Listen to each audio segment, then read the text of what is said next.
m'appelle Nicolas Tchebotaryov, je travaille au CAT, je suis technicien en fabrication mécanique. Donc, qu'est-ce que c'est CAT? CAT, c'est un centre d'études aérodynamiques et thermiques. Donc, ici, on étudie des différents phénomènes aérodynamiques et donc combustion. Voilà, en gros, c'est les deux grandes branches d'études.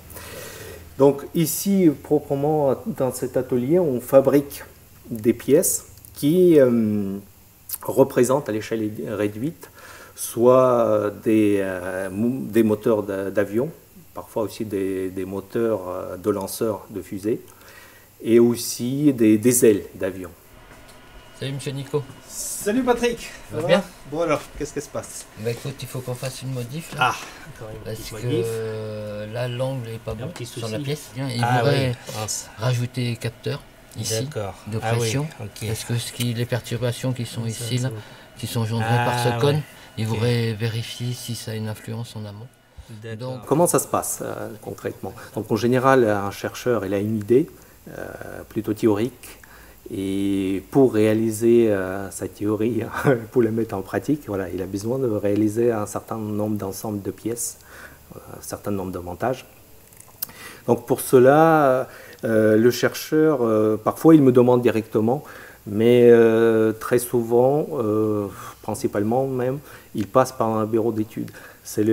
Donc il y a deux personnes qui vont faire le tampon entre le chercheur qui est vraiment dans la théorie, dans la science pure, on va dire, et moi qui est vraiment dans la pratique pure. Tu peux me faire ça dans la matinée? Ce serait bien parce que c'est assez urgent. d'accord. Si vous retestez la manip ce matin. D'accord, ok, ça marche. Bon bah écoute, il n'y a pas de souci. On va voir ça.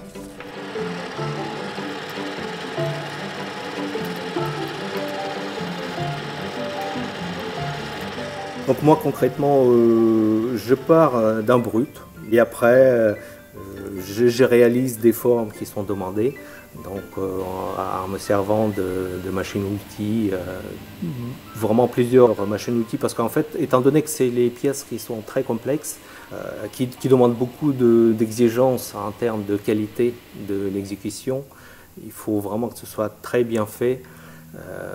Parce que moindre imperfection, bon, ça va avoir des conséquences sur le travail fini et puis donc ça va fausser toute l'étude en cours. Ça exige une grande connaissance déjà de tous les procédés de l'usinage. Donc parfois aussi il faut savoir inventer à fur et à mesure parce que voilà, il y a quelque chose...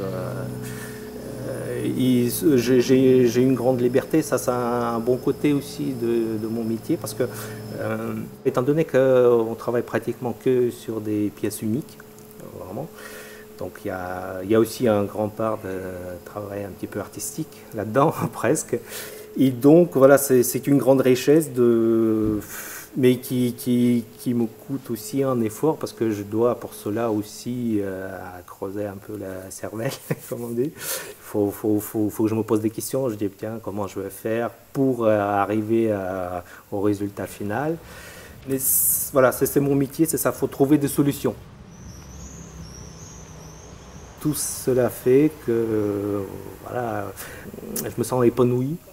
Vraiment, j'ai le sentiment de participer à quelque chose d'assez grand, quoi. Et ça, c'est vrai que ce qui fait que ça me motive aussi à aller en avant. Les bleus par ici, voilà.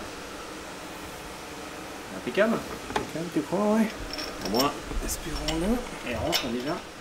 Par exemple, les tuyères que je réalise, bah, ça sert à étudier justement le comportement de la fusée dans l'espace. Et voilà, donc je sais que par exemple, mon travail peut avoir une incidence sur le comportement de fusée. Quelque part, c'est génial parce que moi, personnellement, à ma petite échelle, je participe à ce projet assez fabuleux.